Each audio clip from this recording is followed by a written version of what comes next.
There were staff in the royal household who were complaining about the way Harry and Meghan were treating them. Nothing they did for them was ever right, and that there was always a massive inquest after every royal engagement that they did. Why did we do this? Why did you say that? They've lost the public support over here. The US media has got bored with them continually moaning about the way they've been treated. Andrew's situation is a perpetual embarrassment for the king and for the rest of the family.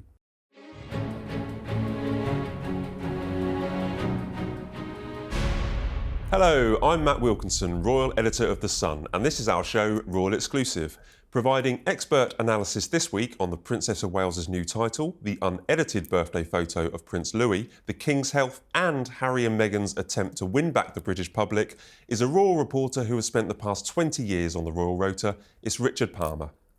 Hello, Richard. Hi, Matt. Good Thanks to see for coming. Now, as I say, royal rota reporter for many, many years. Births, deaths, marriages, weddings are the staple of our job.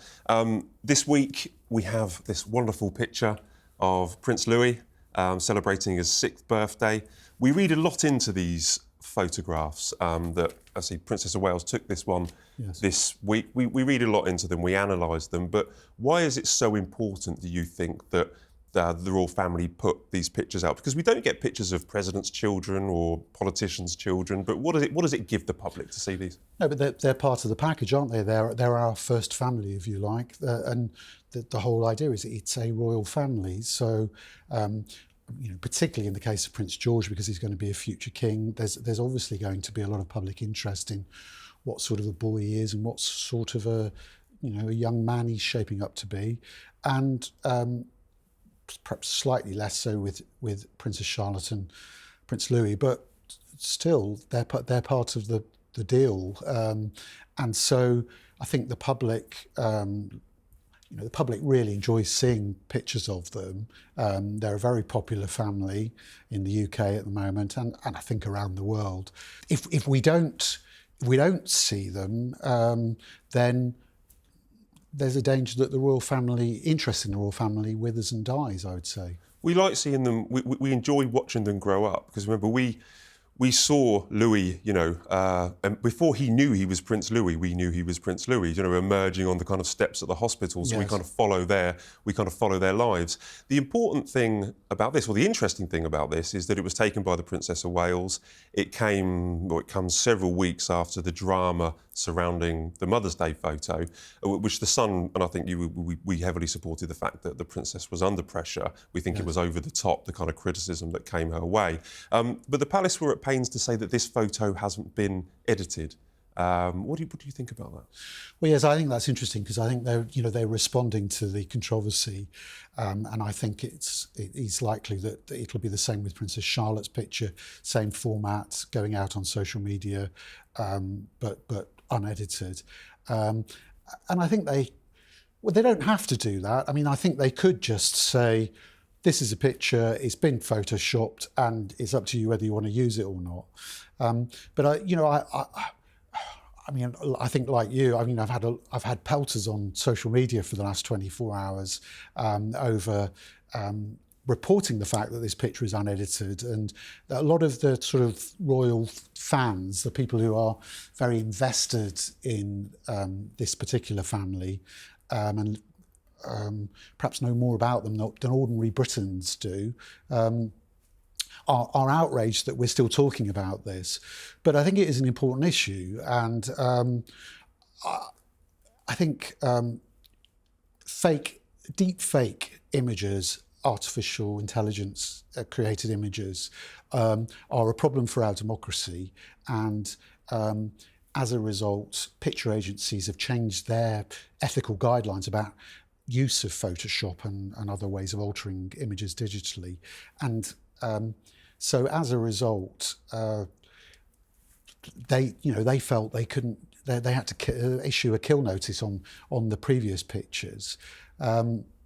And personally, I can understand why, and because photographers have been sacked for putting out images that have been digitally altered. So you put yourself in a position as an employer, for example, if you have sacked somebody for digitally altering a picture, and then you put out a royal picture that clearly has been digitally altered. Where does that leave you if you're being taken to an employment tribunal or to court over it? So I can see why they're in difficult position. And of course, that all came at a time when there were ridiculous conspiracy theories about where is Kate, and it all played into all of that. So I think they need to move on, and this is probably quite a good way of moving on by just saying, look, it hasn't been edited. This is a picture. Well, there are already wild conspiracy theories about this photo, which I don't even want to delve down into that horrible canyon of nonsense. But we will see, or we do often see Prince Louis at events. We see him at the Jubilee and stuff like that. I was wondering, we don't really get much access to the children, which is absolutely makes perfect sense. But we do see them, and we do enjoy seeing the three children, particularly Charlotte, Louis, and George. Have you ever had any interaction? Have you ever been lucky enough to see these young princes or princesses? I have on a few occasions on royal engagements. I can remember, I think it was Charlotte's christening at Sandringham, if I remember rightly. George came up to the press pen and was sort of, very interested in all of us, and everybody was saying, hello, how are you? And his parents quickly came and dragged him away from us, I think, hoping he wouldn't get into too much mischief. But then also, I think this has been mentioned before by some royal journalists. After George was born, there was a reception at Kensington Palace where Kate actually brought George down and showed him to all of us. So, I can't remember how old he was. He was pretty young at the time. It was a really lovely occasion. So I can see why they're very protective of their children. And I think if you look at how William and Harry's childhood went, they were clearly damaged by the media interest in them. And so I think also they had two parents who obviously weren't getting on very well and then split up, were working away a lot of the time. And so you can see why William is very keen to ensure that he's there for his family, and Kate has made it clear that her children will be her priority while they're in education, really, certainly at school. But also, I think they have to balance that with the public interest in the institution of monarchy, and they are, very much part of the future of the institution of the monarchy. 100%. This is, they don't seem to understand when they are so young that the public have such a huge interest in them. Yeah. Do you think there's a stage when I read in Robert Lacey's book recently that he mentions he believed that George was probably told when he was about 6 years old that he had or 7 years old, that he was going to have these huge responsibilities placed on him. It must be a difficult conversation for William and Catherine to have with their children, to tell them that they are, they're prince and princesses. That's why everyone's waving at them as they're going down the carriages down the Mall. Yeah, I mean, what a strange life, and really, I would imagine. George is now starting to become aware that his whole life is effectively mapped out for him, and he will be expected to. I think they wouldn't force him to, but he will be expected to go into the armed forces, and he will be expected at some point to become a full-time working royal, long before he is king, and if he can have a career before that, that'll be a bonus, really. Outside of the military, I would imagine he'll probably follow in his father's footsteps and go into the military, and then when the time is right, leave the military and become a full-time working royal. And this is it a slight contrast to Harry and Meghan? Because we don't really see their children. They've decided not to. Their Netflix shows that they're doing, the Polo show and the Cookery show, we now know that the kids are not going to appear, so they're not going to feature. They were in the Netflix series, the six-parter. But is there a contrast there, or do you think William and Harry are both taking a similar approach to keeping their children as much as possible shielded out of public view? I think they're both very protective and both quite aggressive if they feel that the media or the public have overstepped the mark in their sort of curiosity about their children. But I think there is a difference, because clearly Harry and Meghan have opted out of the whole shebang, and they have a much greater ability to say, our kids are not public property, and we've barely seen photos of them, have we? There is as I say, we don't get birthday photos of Lilibet and Archie, but it's their choice. Talking of parenting, Princess of Wales, obviously you pointed out that she spoke about she wanted to spend as much time as possible with her children while she was, getting through her cancer diagnosis. She's got a new title this week. It's a bit of a mouthful. I'm going to have to read it out. She is the Royal Companion for the Order of the Companions of Honour. It's a new title, but it's rewarding her public service and I believe her interest in the arts. Yes. But why do you think the King has chosen to present the Princess of Wales? Because they're both going through cancer diagnosis at the moment. Yeah, I think it's a lovely gesture, and it's a very supportive one of her. He's clearly really very fond of her, and I think wanted to promote the idea that she's been doing an awful lot of work in support of the arts and just her public service generally. I think royal fans, for want of a better phrase, will be really interested in all of this and all of these titles. But I have to say, for a lot of ordinary people in this country, I think they'll just wonder what it's all about. And of course, critics are already piling in and saying, it's just the King giving more baubles to his family. I can see why he's done it. She's clearly going through a really difficult time at the moment, so I think it will be seen as a nice gesture. I did, I've met her a few times, so when we have these media receptions or whatever, and I think that she is very often unfairly labelled as sort of a bit of an airhead who doesn't really know what she's doing. And I have to say, I've always been really impressed with her. I think she's highly intelligent. She, unlike the ones that were born into the family, she's a very good listener sometimes.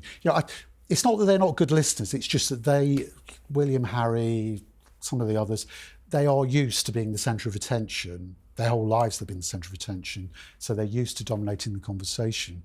And she is very good, I've found, at sort of saying, well, what do you think? What are your opinions? And listening to you. And when she chose her first patronages, I thought they were inspired because she thought very carefully about... she can't get involved in sort of things that are politically sensitive, party political, but she chose patronages that dealt with some of the fundamental problems in our country, the sort of breakdown of family life, addiction. And I remember telling her that at one point my wife was interested in becoming a magistrate, and we spent an afternoon down at Portsmouth City Magistrates in Hampshire, near where we live. And just about every case that came up, you could tell, either addiction or mental health problems were at the root of the crime, really. And did she react to that in any way? I think so. Yeah, she found that very interesting, and we've seen her work since on, I've covered her going to prisons, talking to women prisoners about how their own sort of childhood traumas they felt had led to addiction problems and a life of crime. And I think the work she's doing in trying to improve the first 5 years of children's lives is really important. I'm always slightly amused that I'm not sure she's actually said it herself, but certainly her people working for her have said that she wants to reduce inequality. And of course, she sits at the very top, the very pyramid of the social Well, it's a difficult one for them to juggle, like William's talking about homelessness and stuff like that. And Yes. so the same questions are levelled at him, but, they are doing things, she is actually using her position to actually achieve things. So exactly. it's and really difficult to lob those. And he gets the brickbats, why do you need all those homes if you want to It's solve really homeless? unfair at times. Yes, Talking of titles, obviously, there was an Order of the Garters, and I'm not going to go through who got the Order of the Garters, but there was a new Order of the Garters, which is the highest chivalric order. It dates back to Arthur and the Round Table, so many years ago. 1348, Edward III. Edward III. Yes. I think he was inspired by, but it's a proper chivalric kind of thing. But Prince Andrew remains an order, but he's banned from the public aspects of the event. Would there be a chance for the king, when he makes these title changes, to maybe remove this order from Prince Andrew?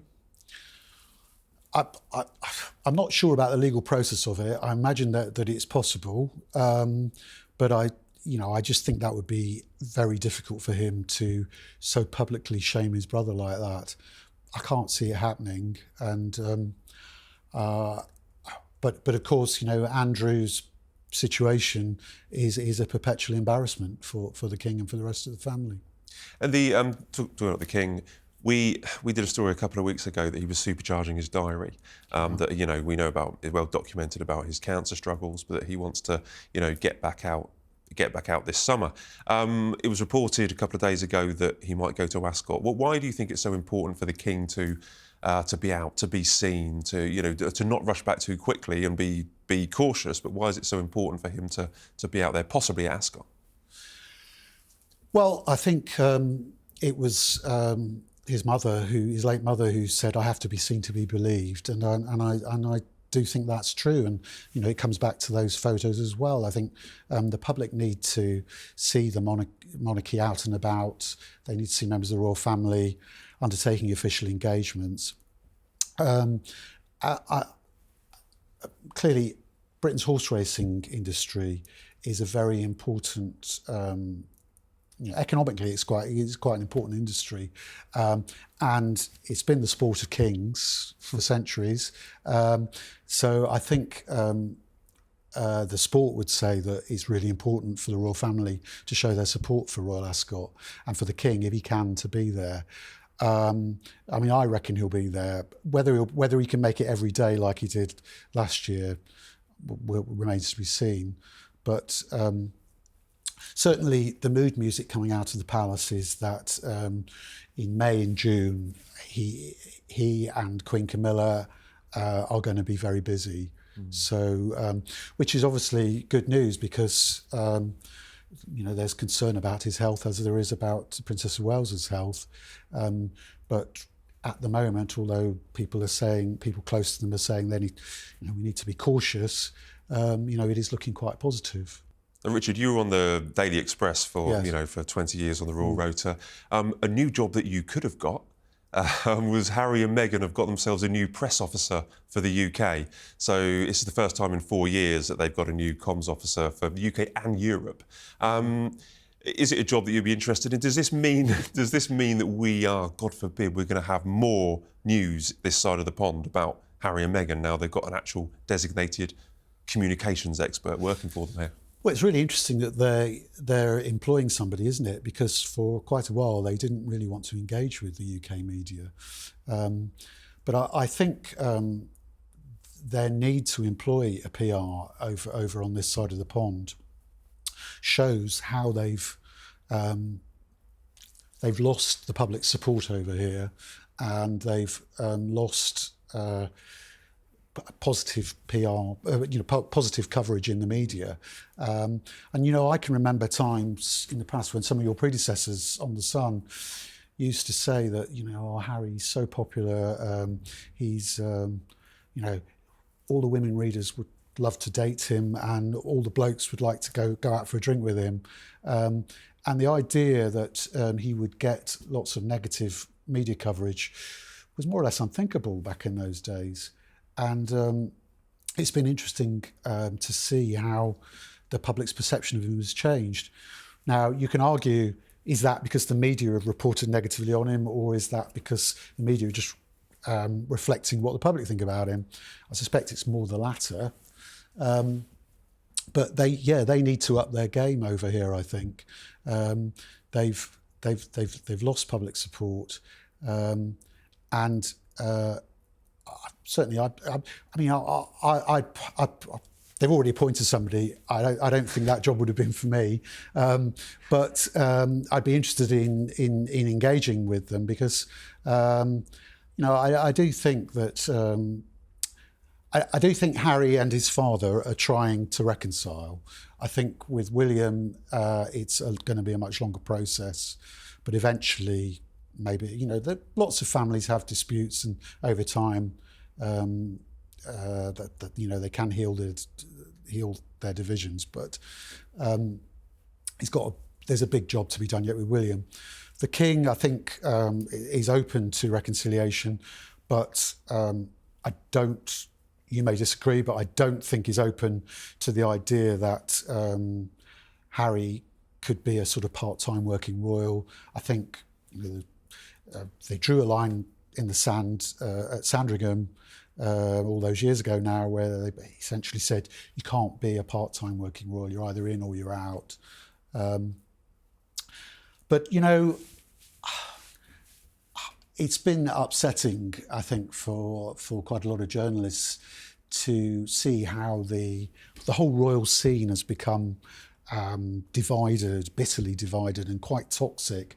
And, to be accused of racism has been really upsetting for a lot of journalists, I think, by Harry and Meghan supporters. I used to love dealing with him. He was a lovely guy, very funny. Loved the fact that he wore his heart on his sleeve. You could talk. You could have a chat with him. I mean, I can remember a bit of banter with him in the Caribbean in 2016 when he'd arrived early to be greeted by the Prime Minister of a particular island, Caribbean island we were visiting. And so came over to talk to us in the press who were there, introduced himself to a female reporter from one of the British papers who wasn't a normal royal correspondent, then started joking at my expense about, oh, you haven't been up all night drinking like Richard Palmer then. Had you been up drinking all night? I hadn't. Oh, okay. And I told him, how very dare you. How very dare you. But I loved all of that. And there was a colleague on another paper. He remembers it slightly differently, but the way I remember it, Harry sidling up to him saying, I see you're still writing, well, nonsense. Nonsense wasn't the word he used, but you could deal with all of that. Yeah. And but also, I can remember going to Colorado to cover him visiting the Warrior Games, which was really the prototype for the Invictus Games, and we had a press reception where he was essentially saying to us, I'm thinking of setting up these games for wounded troops. Do you think your editors would support it? And everybody said, yeah, I think so. So he was actually asking journalists for their opinion on how he should operate, or what kind of projects he should run. Yeah. And of course, the British press did give a lot of support to that. In fact, I got a letter from the sort of organiser of the first Invictus Games thanking me personally for my support for that. At the same time, I can remember him getting really quite agitated on that trip about something he'd read in Heat magazine. And we were sort of, why are you worrying about what's in Heat magazine? They haven't got a royal correspondent. But he sort of saw the media just as one thing. And to him, there wasn't that much difference between a royal correspondent and somebody who'd never reported on him before. And he was also very worried about, I can remember him being worried about, the readers' comments underneath a news website's, not my current, that point website, but another newspaper company's website. And I don't think anybody could really understand why he was micromanaging things and why he was so agitated about things, because clearly there was a lot of nonsense said and written about him at times. Well, there's a lot of news written about him at times. That's probably why they need a UK press There officer. is, yes. But the news, well, the last couple of things that have been happening with Harry that draw my attention is this visa issue. So there is this think tank in the USA that says we need to reveal, we need to know what Harry said on his visa application, whether he admitted taking drugs, whether he got preferential treatment to actually come into the USA and have a visa because he's made all these confessions in spare. He could easily just, this is a court case now, but he could easily just, he could show his visa application. He could prove he isn't lying. What are your thoughts on what he's doing there? Yeah, well, he clearly doesn't want to. He wants to maintain the confidentiality of that whole process. And it's really, I don't think it's really clear, certainly not clear to me, on what basis he is living and working in the US at the moment. No. Does he have a green card? Does he? It's not clear. And the US government clearly doesn't want to disclose all those details either. I think it's a problem for him, but it also illustrates another problem for him, is that he and Meghan have become very divisive in the US as well as over here. Clearly they have their supporters over here as well. But in the US, it seems to be quite political. And although there are obviously exceptions to the rule, and I'm aware, I know people personally who are exceptions to this, but generally Democrats seem to be more sympathetic to him, and Republicans really don't seem to be keen on Harry and Meghan at all.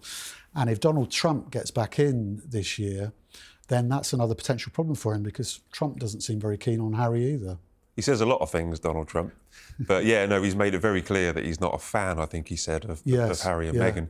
You mentioned about divisive. It's really interesting that, I think with Harry and Meghan, their stock has gradually gone down the longer that they've been in America and the longer that they've actually given their side of the story. I think when they left, there was still a lot of sympathy for them. And I think that's gradually dwindled as we've heard their story and their opinion, and heard their struggles over time. One of the things that is going to rear its head also is Meghan's podcast, which we're led to believe has been delayed. So they kind of announced it earlier this year that she was going to do her Archetypes podcast, is moving to a very much smaller label from Spotify.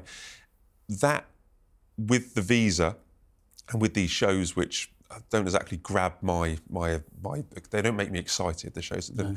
Is it turning bad for Harry and Meghan? Is the dream gradually, sliding away, particularly with the podcast issue, that if she can't get it out this year, what on earth is going on?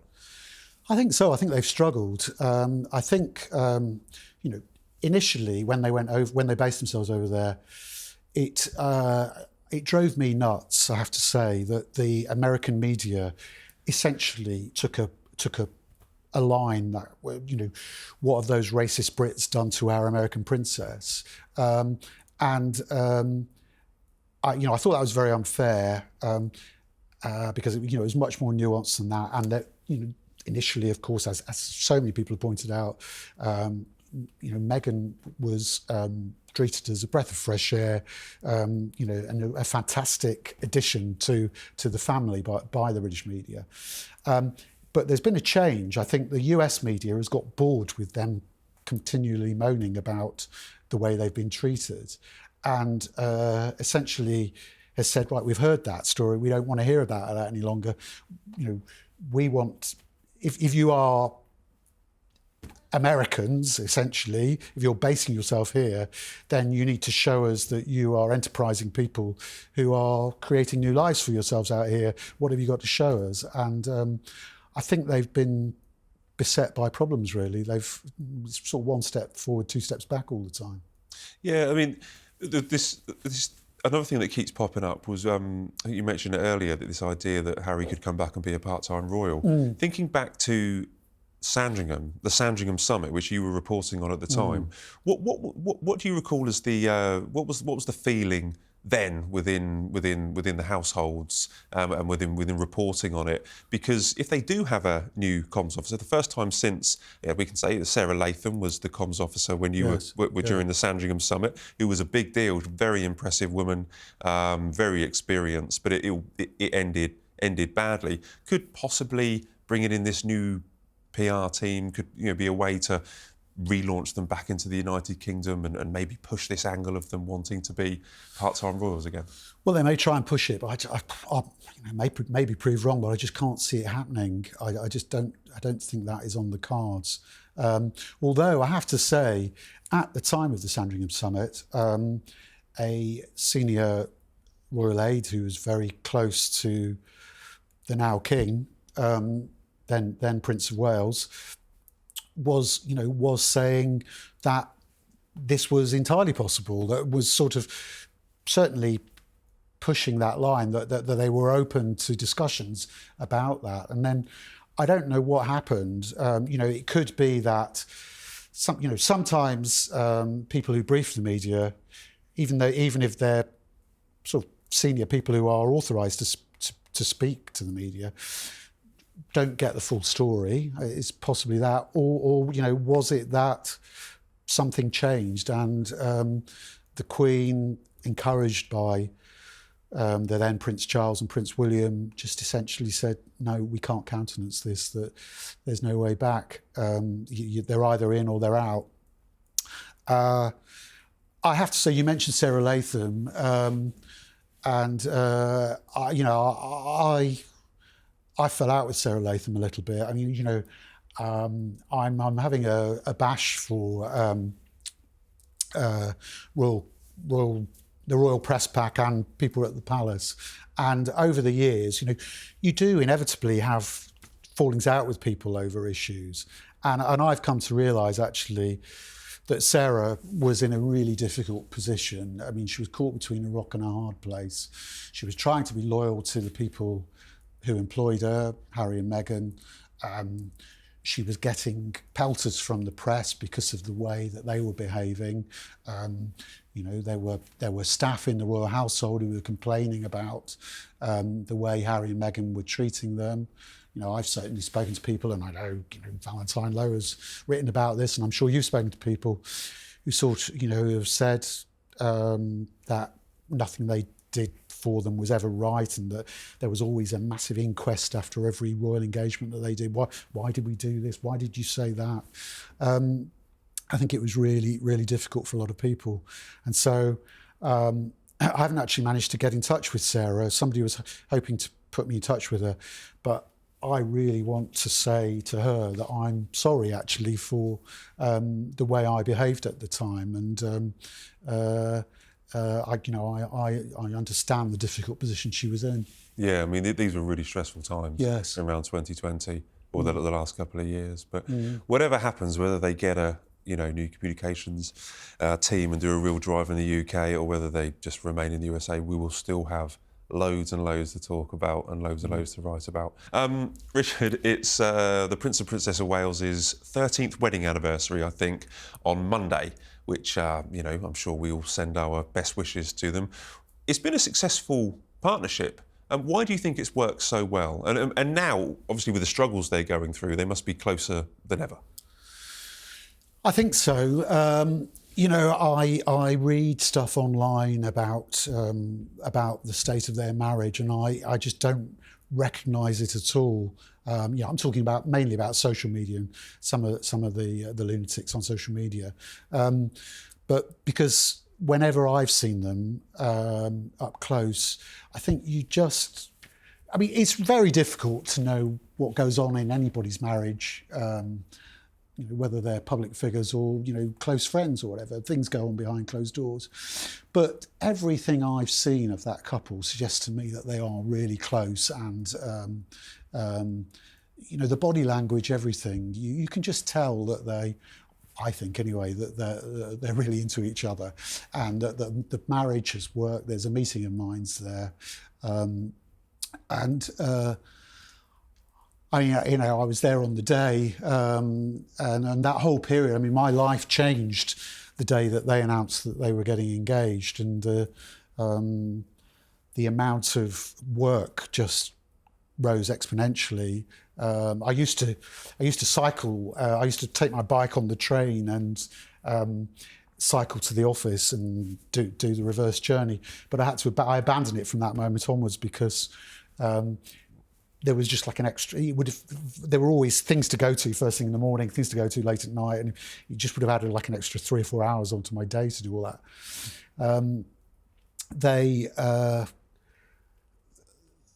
The wedding, I think, was that whole period from when they got engaged in, I think it was autumn 2010, married in 2011, and then the Jubilee 2012, I think was the high point of the second Elizabethan age.